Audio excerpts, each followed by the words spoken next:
was gonna be the hardest stage I would fight in Cintranos. No, not yet, not yet. Stage 20, which I've beaten, has proven to be the next most difficult stage in Cintranos. This is such a stupid encounter, and I'll take you through, guys, the run that I've did, the successful one at least, because I doubt you want to see the 6 hours of attempts that I did today and yesterday trying to beat this. And I want to give a shout out to Mullet Reaver plus all the others in the ET clan, giving tips to each other. We're trying to help each other push through. And I saw Mullet Reaver's video. He said about a live steal set on Ronda. I tried that out after lots of attempts using my lethal arena Ronda, because she was killing herself, and I managed to beat it. So this is a very specific stage. Stage 20. You only are allowed to use magic heroes, magic champions, and then the enemies on wave 1 and wave 2 are pretty much not all of them, and in wave 1 force. Okay, on wave 2 I think only there's void and then 2 force, which makes things so annoying when you try to land your skills, because obviously you're gonna be landing weak hits, right? Weak hit after weak hit after weak hit after weak hit after weak hit. It just goes on and on and on and on, and it's just insane. But I did manage to beat it. I think overall Cintranos needs some kind of way to make it less repetitive for the future, because imagine, let's say we have 5 rotations or whatever we have in the future. I'm not being negative, by the way. Somebody in my last video said I'm too negative. Why am I being so negative?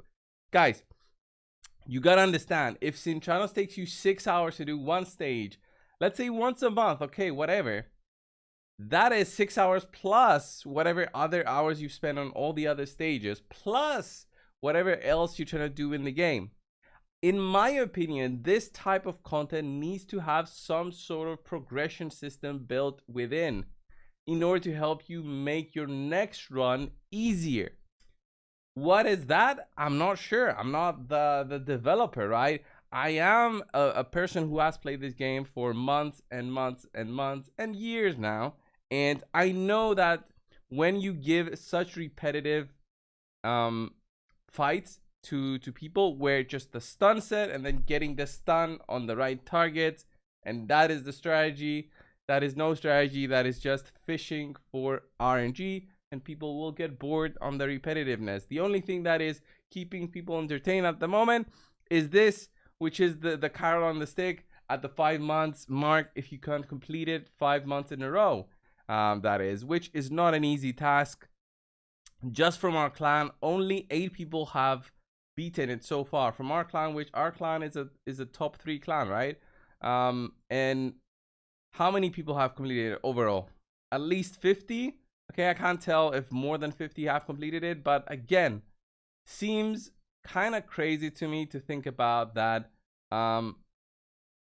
You want to have content in a game and then have it all be around RNG with a set. Okay, in terms of strategy, what I think in terms of progression might be something like accuracy, giving you accuracy so you don't have to use just accuracy gear, and then stun set, you can use maybe some damage plus the stun set. Maybe they can give you some resistance also, so you can resist the opponents, more ignore defense. Maybe if we had a system, I don't know, where you could get bonuses. Where would we find such a system where you would get bonuses? I can't really think of anything right now. I wonder if we could have it implemented, and I don't know, maybe in the future. How difficult would it be to be designed? Not sure, guys.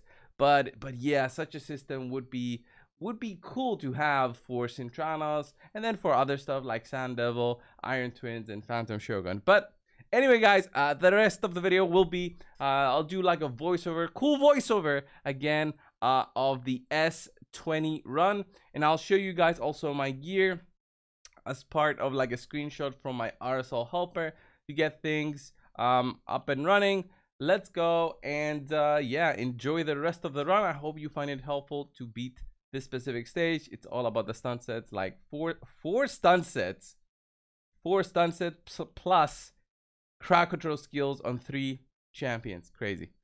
Let's go into this run. Getting things started in terms of speeds, everybody's around the 250 mark, accuracy 350 mark, stun sets on almost all, lifesteal set on Ronda. You need that for her to stay healthy because two of the enemies right here have a way to reflect damage back to you, so you got to be careful with that. Block active skills, stuns, fears, Terminator control, everything, every single one of those will be useful for this.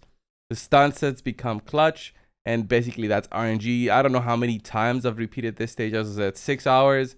Many of them I went all the way to the 3rd round, many times to 2nd round. Round number 1 is honestly a piece of cake comparing it to round 2 and round 3 because it gets so annoying because it's all RNG. You're just, if a resist happens, if a weak hit happens in a row, if a stun does not land where you're just wishing for a stun, then that run is failed. And that's what makes me kind of annoyed with this, because this is no challenge per se. I'm just fishing. Really, I'm just fishing for stun sets and just fishing for the good RNG. I'm not using the skills really that they have. I mean, Artag is an HP burn champion, but because he's got AoEs, the stun set becomes clutch on him, and then he does damage, good damage, right? But anyway, wave 1 is done.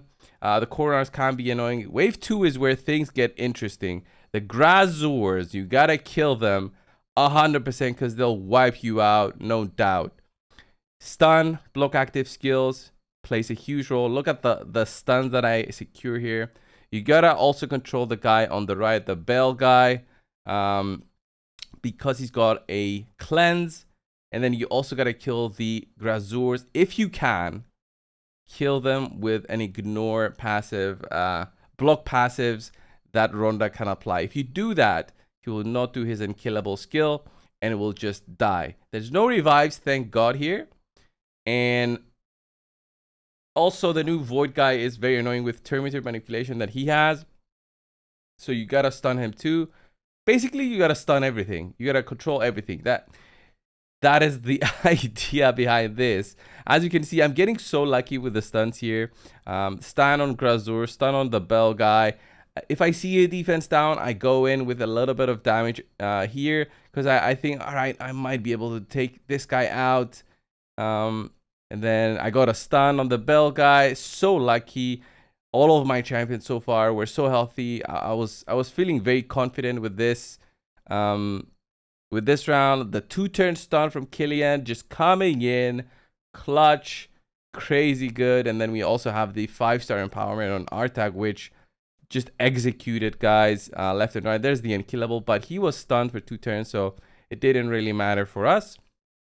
And now basically I'm trying to control the 2 guys, the one on the right and one on the left, and also try to maintain my cooldowns at the same time. The good thing now, my champions, out of all my champions, only Artag is getting targeted. This was like a godsend. He's the only champion that can take the hits and also has a immortal set. It's so stupid.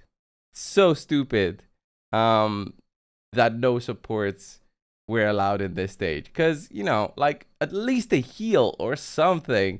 Using 5 DPSs. It's like the one stage on the Doom Tower, the hard Doom Tower, where you gotta use just rares, attack. Alright? I mean, it's the same thing. It's stun sets and hoping for the stun sets to pull through because the enemies are tanky as heck, okay? And we all know how annoying that was. Here, just trying to control that bell guy on the right as much as possible because he's so annoying. And you see already on how tanky they are. I'm hitting them for 600. Even if I had War Master, that would hit for another 1,000. They have very high defenses here. Only defense down is really what helps me do damage. And then Ronda has the empowerment for the awakening, for reducing their defense. So that counts a little bit. And here I'm just trying to recover my cooldowns for the last stage, which is the double roto Sifi. It's like I'm fighting Arena, dude. Double roto Sifi, UDK, and then Necred. Finally, I managed to land a stun on at least one of them, and that's Necred, because he can apply a block debuffs on Sifi, because that's the one I'm targeting right now. I managed to go and steal Terminator from UDK, apply the lock passives on Sifi, and then after that I was like, yes, this will be the run. If I am alive up until this part, look at that, the 2-turn stun landing on UDK, it was like a dream. I never had this much RNG where I didn't get the weak hits and I landed my hits. I just had weak hits basically every time I reached round 3. Here I kill Sifi. Once you kill Sifi, it's easy to kill the others. It's not impossible to just get wrecked here, because the rotos do hit hard. Even you think they won't hit hard, but they do hit hard. They hit for about 30,000. That run does help basically. So I can't land a decreased attack on that rotos, but he is very, very annoying. And right now I'm just saying yes, thank God, finally 6 minutes 30 seconds or whatever it took me. I didn't care about the turns. I just wanted to get it over with. And I was recording for you guys because I thought, I mean, you guys want to see me suffer, and I'll suffer and I'll post my suffering all for you guys. But yeah, it was a very interesting run. But as I said, please, Plarium, you gotta do something. There has to be less than 200 people who have completed the whole thing this month, and I'm not even included in them. I still have like a couple more stages, which kind of sucks, but I'll try my best. 3 days left, guys, on Citranos. I'll see what I can do. Thank you all for watching. If you do like these videos, please leave a comment down below saying so. You can always message me on Discord with your thoughts and ideas on maybe how we can improve this. Probably have a meeting with the developers again sometime in the future. Who knows? We had one in the past. So maybe I can convey some of the comments that I read and stuff. So yeah, thank you all. Subscribe. I'll see you in the next one. See ya.